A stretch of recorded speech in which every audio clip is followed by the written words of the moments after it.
Welcome back to the Plus Side of Nashville. My guest is Dominique Page, and Dominique is the Program Director and Project Health Coordinator for the Sports for All Foundation. And we've been talking about this wonderful organization that provides opportunities to participate in sports for people with disabilities. And we want to talk a little bit about, for folks who may be watching, they may have a family member, they may be themselves have a physical disability, and maybe a little bit nervous about limitations or things that they feel like maybe they can or cannot do. Is there any pressure to do things?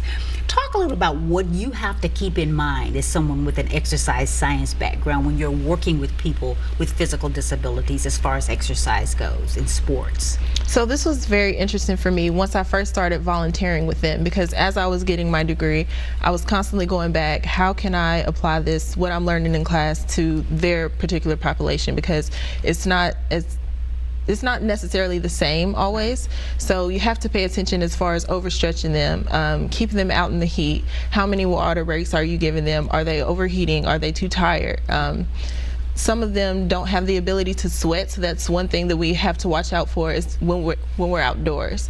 So it's always something in the back of my head. Okay, is everybody okay? Kind of keeping an eye out for each participant out there, making sure that they're all right. Are there medical aids, or is there people there who will sort of be there to step in if for some reason there are some sort of a medical emergency? Yes, so all of our participants are at a specific facility, and they all have their own staff who can come in and step in whenever I may need help. And they're always kind of around too when I'm doing class, so that they can have that extra eye. So if I have a group of maybe 30 or 40 at one time, I have an extra hand just in case. How many students or participants do you have in the program, or have you had so far? So we've reached over 1,500 total individuals that we worked with. Wow. Yes. And in any given year, you've had approximately 1,500. Mm-hmm. So for volunteers, of people who maybe want to volunteer to work with the program, are there specific types of training or skills or skill set that they need? There's no training. There's no required. You can just come out and volunteer. Okay. Yeah. Is there, I know with a lot of organizations, like a major fundraiser that organizations have every year to sort of raise money to sort of help with a nonprofit. Are you all having anything like that coming up? So Evening for All, we have this every year. So we're looking to go on to our next one next year. We're in the plannings of it now. So we're working on getting those sponsorships, reaching out to individuals for small donations so that we can get in those donations and get a facility, get some food so that we can host our event. So where are you based out of right now? You don't have a facility? We have a small facility. It's in the same area as the Neptune Diving and Ski Building. So we're partnering with them. We are on the upstairs, they're on the bottom. So we don't host any classes through our facility. This is only where we have our equipment endowment. So that's where people can come and volunteer to put up the equipment, take pictures for eBay for us, clean off the equipment before it goes back out. And we also have a cork program that we have. So we accept corks from all over. People mail them from New York.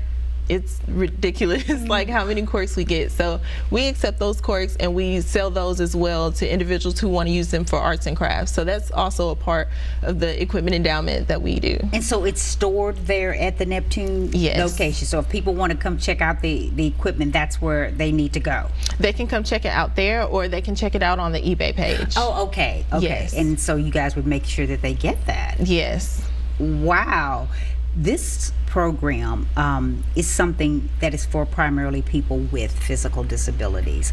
But if someone who maybe doesn't have a physical disability wanted to sort of help be a part of the program and just be out there with them, is that something that they could do? Yes, most definitely. They can come volunteer, come help. If you don't feel comfortable necessarily playing a sport, that's perfectly okay, because when I first started, I was a little nervous myself.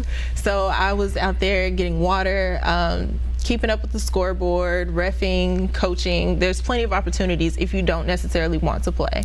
What seems to be the most popular of all the sports that you do? What seems to be the one that most of the participants wanted to work on? Basketball. Basketball goes for about 3 months, I think. It's the longest one. And that one goes, I think, from about 9 to 1, if I'm not mistaken. So it has a longer time slot because a lot more people come out. We have different facilities that we partner with who come and play against us.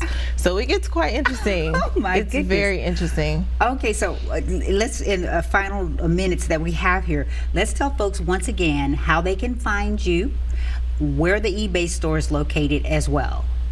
Okay, so the eBay store is Sports for All Foundation. If they Google that or search on eBay, they will immediately find us with a little blue symbol, a little outline with the black little stick figure. Okay. Yes. So, or you can go online, Facebook, Instagram, LinkedIn, Sports for All, or at S4AF. This has been really fascinating, and I'm so proud of all that you're doing, starting out as an intern, and look at you now. Thank you. And thank you so much for being here. That's Sports for All and Project Health. Dominique Page, thank you so much for being our guest. I also want to thank you all for tuning in today. I'm Tawanda Coleman, and I'll see you next time right here on the Plus Side of Nashville.